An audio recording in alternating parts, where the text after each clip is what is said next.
regeneration in a gas turbine cycle. Regeneration in any cycle means transfer of heat within the cycle from higher temperature to the lower temperature. In the original gas turbine cycle, if we see, in the actual gas turbine cycle,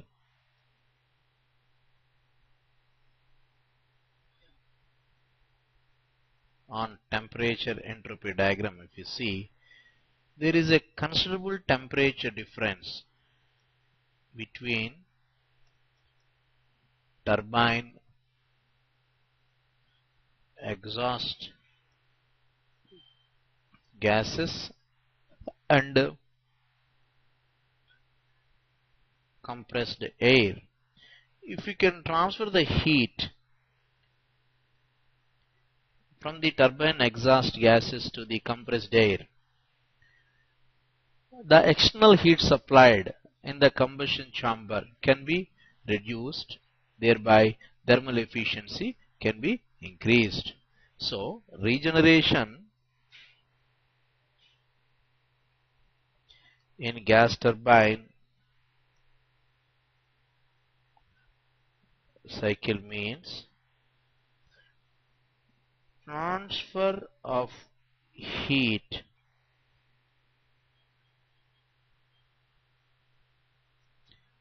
from the hot exhaust gases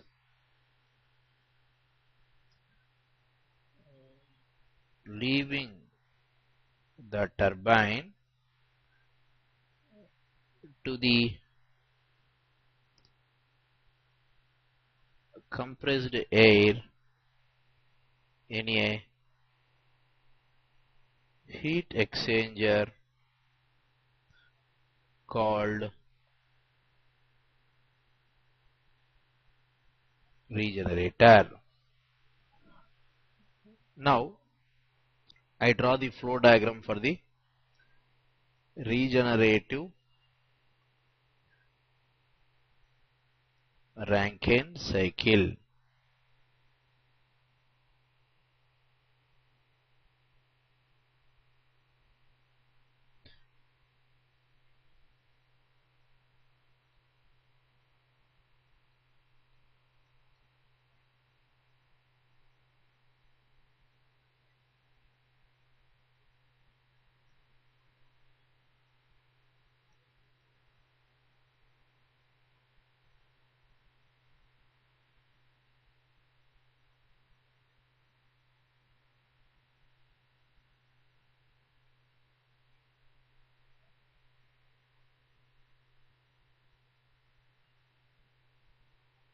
The turbine is driving the compressor.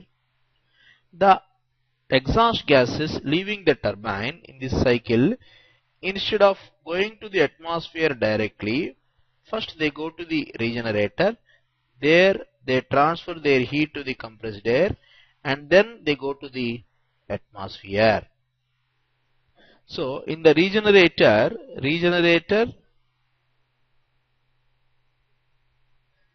is a heat exchanger in which the turbine exhaust gases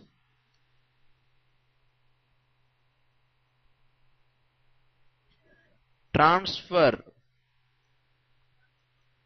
their heat to compressed air without mixing with them. Without mixing with it. So there is no mixing of compressed air with the turbine exhaust gases, but the gases shall be transferring heat to the compressed air. Let us indicate the points here. State 1 is the air from atmosphere. State 2 is the state of air leaving the compressor. State X is the state of compressed air after leaving the regenerator. State 3 is the temperature of the gases leaving the combustion chamber. State 4 is the state of the exhaust gases leaving the turbine before entering the regenerator. State Y is the state of the exhaust gases after regenerator, that is after transferring heat to the compressed air. Now let us draw the regenerative Rankine cycle on temperature entropy diagram. 1 to 2 is the vertical line indicating isentropic compression of air. 2 to X is the heating of air by receiving heat from the turbine exhaust gases. X to 3 is the heat supply in the combustion chamber. 3 to 4 is the expansion of the gases in the turbine doing work. 4 to Y is the transfer of heat from the gases to the compressed air. This is the direction of heat transfer from gases to the compressed air. Therefore, with the regeneration,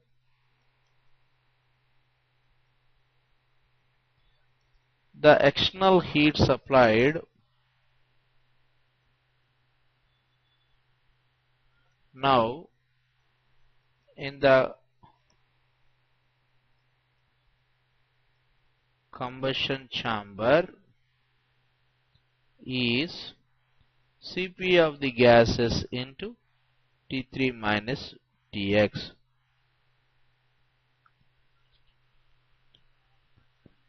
Due to regeneration,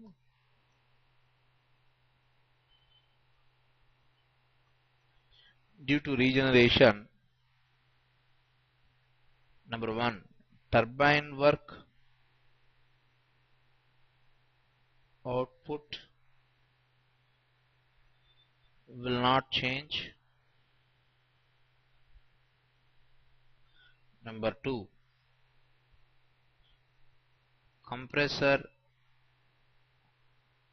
work input also will not change because the 2 points at entry of compressor and exit of compressor are not changing. But number 3, external heat supply in the combustion chamber CC is reduced. Therefore, thermal efficiency of cycle, which is defined as work of turbine minus work of compressor divided by heat supplied in combustion chamber. If you look at this, numerator is not changing due to regeneration, but denominator is decreasing.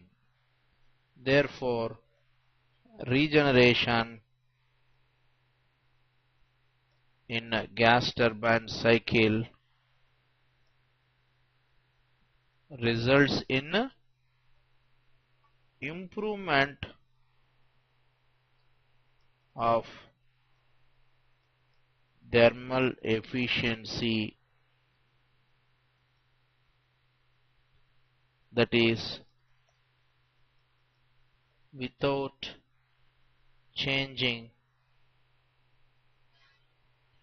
work done per kg or without changing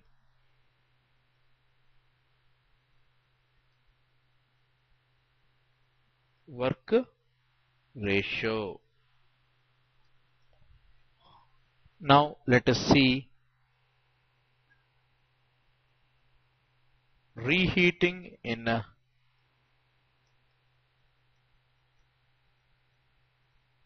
gas turbine cycle.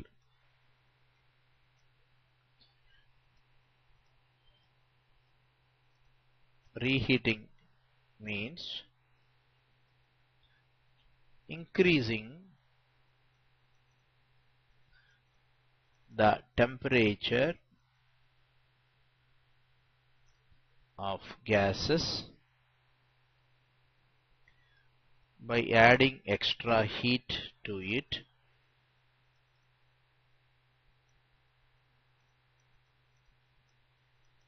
after they expand in a high pressure turbine that is at some intermediate pressure in a reheater. The flow diagram of the reheat cycle can be seen like this. C for compressor, atmospheric air enters the compressor where it gets pressurized. Then air is supplied with heat in the combustion chamber. The gas is formed. Now expand in a HPT, which means high pressure turbine, to some intermediate pressure. Not to the final exhaust pressure they expand. To some intermediate pressure the gases expand in the high pressure turbine. Then these gases enter the reheater where some more heat is supplied at constant pressure. Then the gases are again allowed to expand in a low pressure turbine.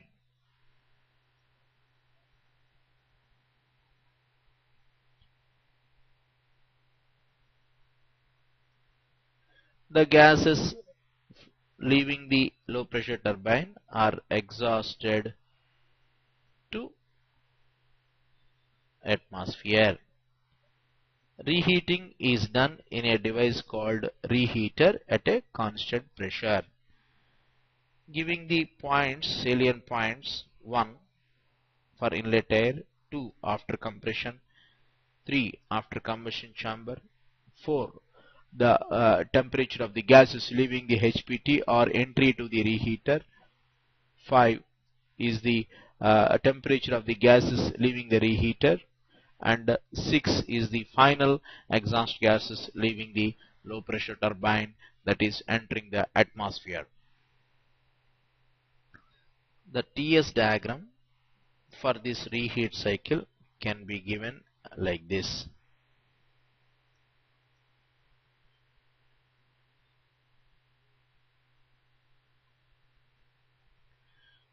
One to 2 is isoentropy compression. 2 to 3 is heat supplied in the combustion chamber. 3 to 4 is the isoentropic expansion. Again 4 to 5 is the heating in the reheater, and 5 to 6 is the expansion in the low pressure turbine. 6 to 1 is the heat rejection in the to the atmosphere. Now there are three pressures here. P2 is equal to P3 is combustion chamber pressure.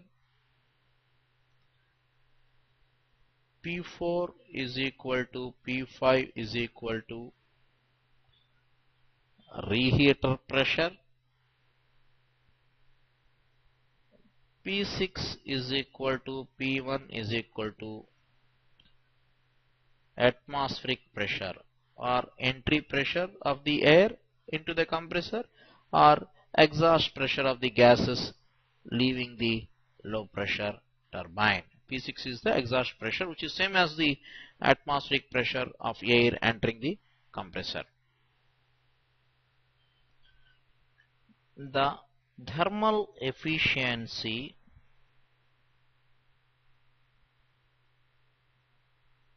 of reheat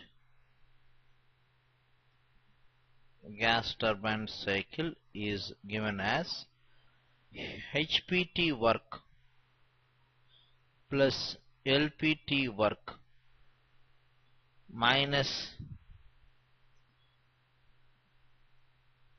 compressor work divided by heat supplied in a combustion chamber plus heat supplied in a reheater. The thermal efficiency of reheat cycle, gas turbine cycle, is equal to high pressure turbine work, that is Cp of the gases into Cp into, that is Cp of the gases into T3 minus T4 plus low pressure turbine work, that is Cp of the gases into T5 minus T6, that is the total turbine work, minus work spent in the compressor, that is Cp of air into T2 minus T1. This is the net work done per cycle per kg divided by heat supplied in the combustion chamber, that is Cp of the gases into Cp of the gases into T3 minus T2 plus Cp of the gases into T5 minus T4, that is heat supplied in the reheater.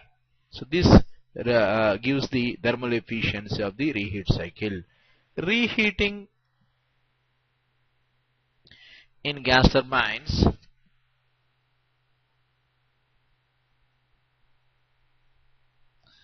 results in more or higher specific work output of plant without any increase in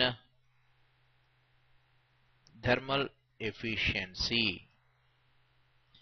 There is a marginal change in thermal efficiency, but reheating is primarily done here in this case to increase the more work output per kg or to increase the specific work power output. Now let us see another method of increasing the net work done per kg, that is intercooling with multistage compression in gas turbine cycle.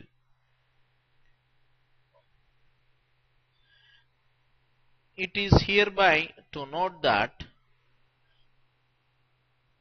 multistage compression, that is compressing the air in 2 or 3 stages with intercooling,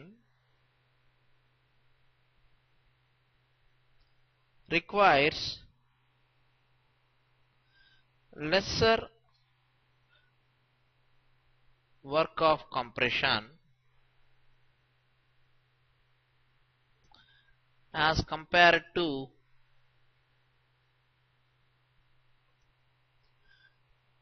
single stage compression for a given pressure ratio in the compressor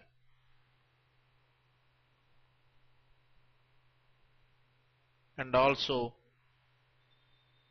for a given mass of air.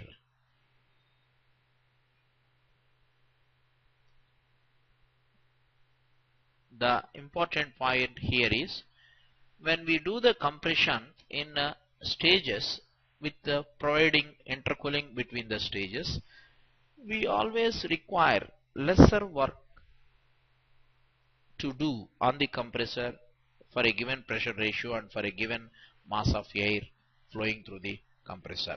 So by employing this method in the gas turbine cycle, we can reduce the compressor work input, thereby net work done output from the cycle can be increased.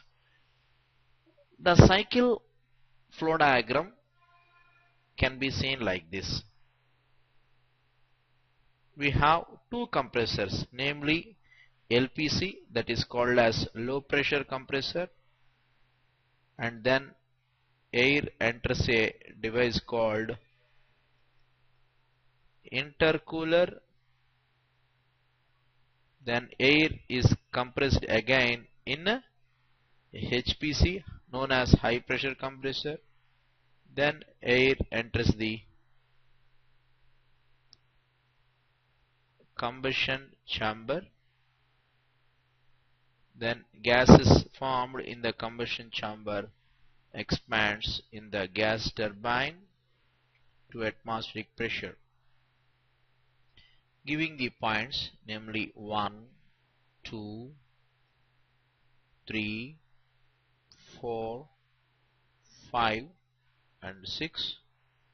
Both the compressors may be driven by the turbine.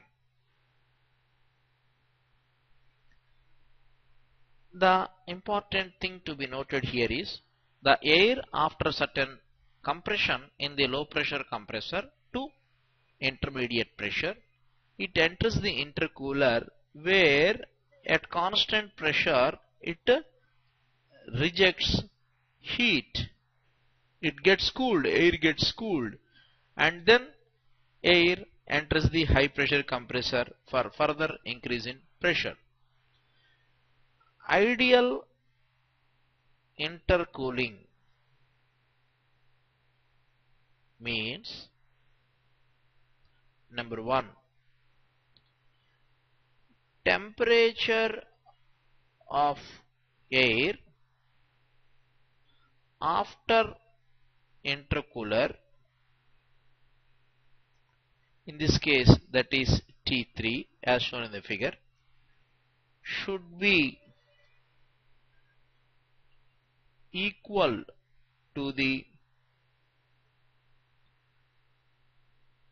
temperature of air prior to low pressure compressor.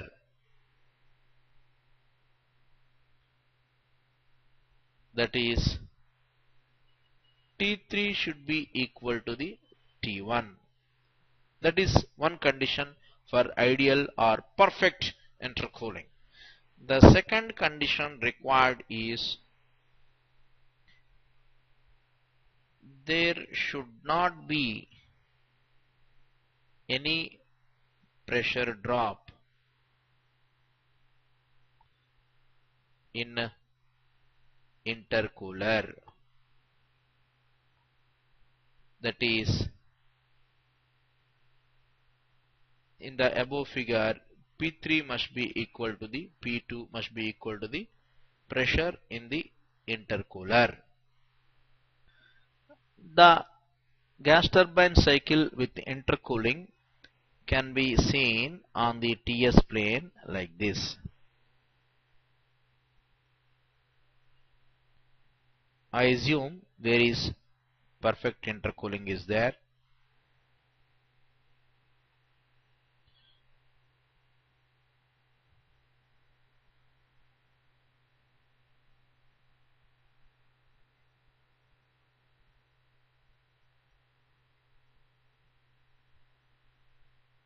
One to 2 is low pressure compression. 2 to 3 is constant pressure intercooler. 3 to 4 is high pressure compression. 4 to 5 is heat supply in combustion chamber. 5 to 6 is expansion in the turbine, and 6 to 1 is heat rejection. Perfect intercooling means number 1, T1 should be equal to T3. Number 2, P2 must be equal to the P3. When ideal intercooling is provided or perfect intercooling is provided, for total minimum compressor work input,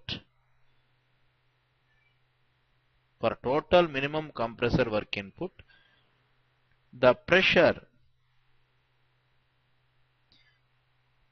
of air in the intercooler is equal to P2 is equal to P3 is equal to square root of P1 P4. That is, for total minimum work input,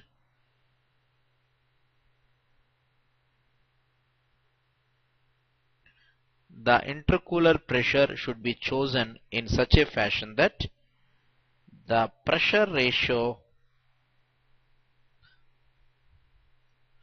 in each compressor must be same. That is, P2 by P1, pressure ratio in the LP compressor must be equal to the P4 by P3. In such case, work done per kg in each stage of compression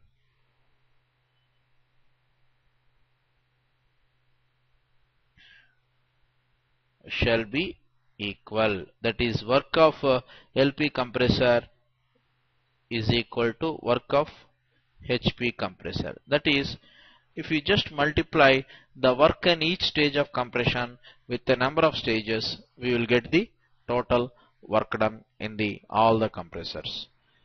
The work done in each stage of compression, if it is multiplied with the number of stages, we will get the total work input of the compressor, because when we are providing perfect intercooling and if we are maintaining optimum pressure in the intercooler as given by the above equation, the work done in each stage of compression shall be equal.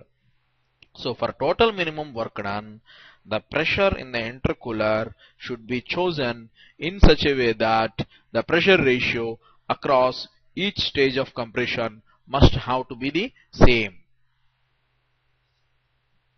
In such case, total compressor work input is equal to number of stages into work done in each stage of compression, provided perfect intercooling is maintained. Effects of intercooling with multistage compression in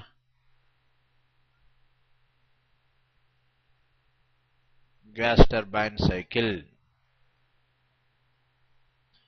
Number 1, compressor work input gets reduced. Number 2, no change in turbine work output. Number 3, net work done per kg of cycle, that is work of turbine minus work of compressor, gets increased. Number 4, work ratio also increases. Number 5, thermal efficiency of cycle reduces. The reason for this is when we are providing multi-stage compression with intercooling, the temperature of the air entering the combustion chamber will be lesser as compared to the simple Joule cycle or simple Breton cycle, resulting in more amount of heat has to be supplied in the combustion chamber to raise the temperature of the air to the peak temperature T3, because there is a lesser temperature of the air entering into the combustion chamber after compressor. It is explained like this. In the simple gas turbine cycle, if point 2 is the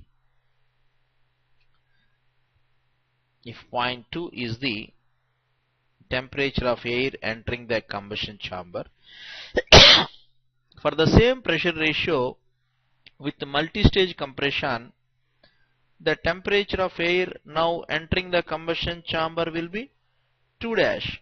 So the extra heat has to be supplied in the combustion chamber corresponding to 2 dash to 2 to increase the temperature to the T3. So more amount of heat has to be supplied in the combustion chamber, resulting in decrease of thermal efficiency. But this cannot be considered as a negative point. The reason is when regeneration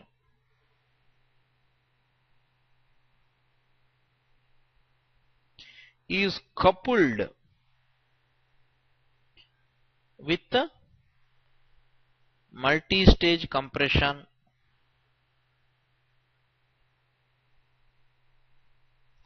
and intercooling, there is more usefulness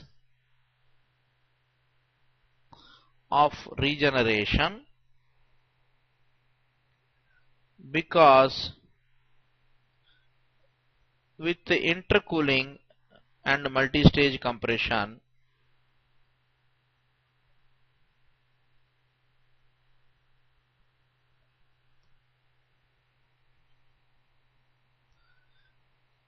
there is greater temperature difference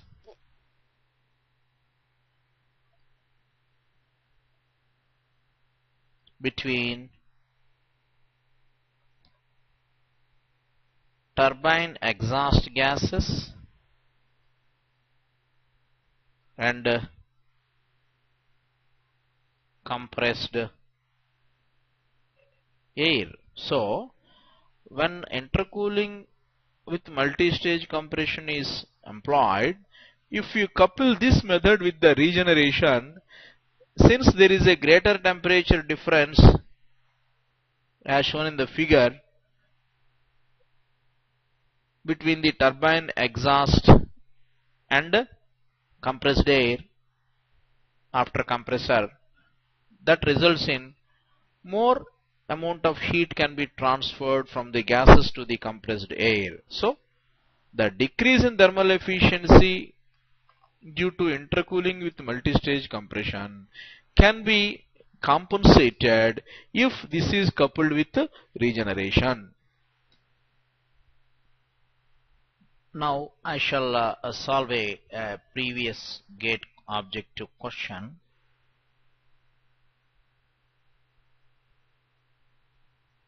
Given as a gas turbine cycle with infinitely large number of stages during compression and expansion leads to a Stirling cycle, Atkinson cycle,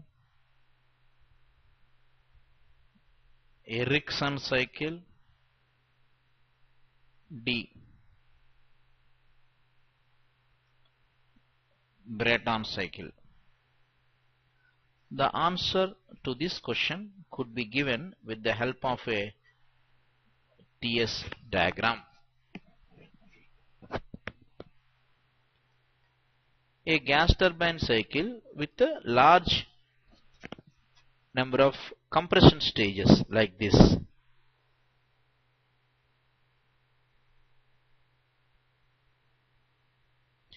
And after heat supply also it is expanding in stages.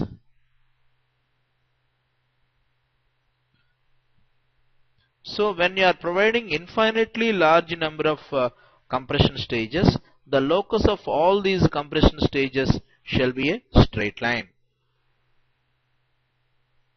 Similarly, when we join all the points of expansion with the infinitely large number of stages of expansion, the locus of these lines also will become a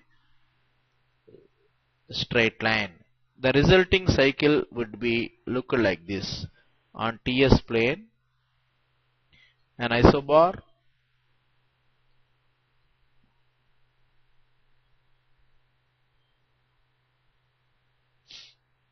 isothermal with isobar. So two isothermals and two constant pressures. The cycle results in two isotherms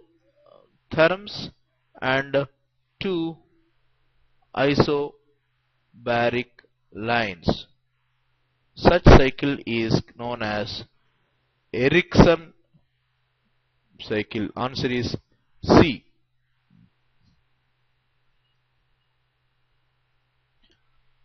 Now I shall choose another problem which is given in GATE 2007. A thermodynamic cycle with an ideal gas as working fluid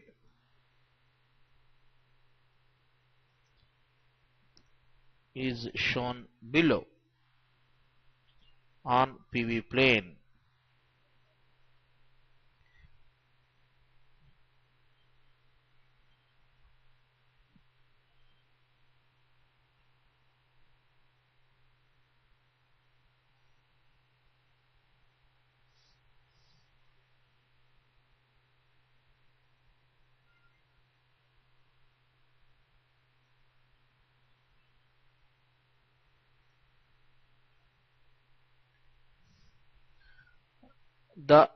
This cycle, the question is this, is represented on PV plane by A.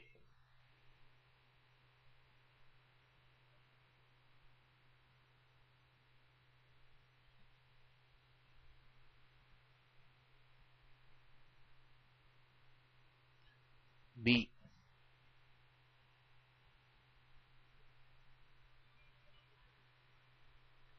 One, two, three. All the planes are TS planes. C.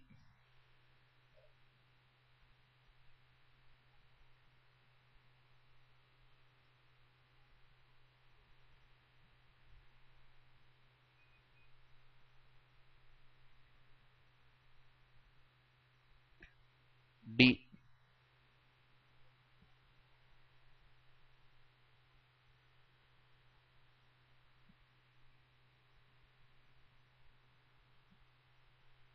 With the arrows also given for all the cycles. If you look at the original cycle given on the PV plane, 1, 2, 3. 1 to 2 is isobaric, 2 to 3 is isochoric, 3 to 1 is given as PV to the power of gamma is equal to constant. So when we take it on the TS plane, 1 to 2, pressure is maintained constant but volume is decreasing, which means there must be heat rejection. It is not given in the problem, but we have to conclude that because the volume is decreasing, it must be heat rejection. Then only the volume can be reduced, keeping pressure constant. Whenever heat is rejected, the entropy of the system should get reduced. So 1 to 2 is a process in which entropy is decreasing. Temperature also should get reduced. It is a constant pressure. So the options would go to the either C or D. Looking at to the 2 to 3, volume is kept constant, pressure is increasing. It means there must be supply of heat. That we conclude now. That means entropy would increase because whenever heat is supplied, entropy must have to increase. So 2 to 3, entropy must be increasing, temperature also must be increasing because heat is supplied. And 1 to 2 and 2 to 3 are joining at state 2. If you look at the respect to answers of C and D, constant volume curve in both the things is steeper than constant pressure curves. Therefore, the final option should be chosen only based on the 3 to 1. 3 to 1 is adiabatic expansion, or reversible adiabatic expansion more correctly, or isoentropic expansion, where entropy should remain constant. The answer is C.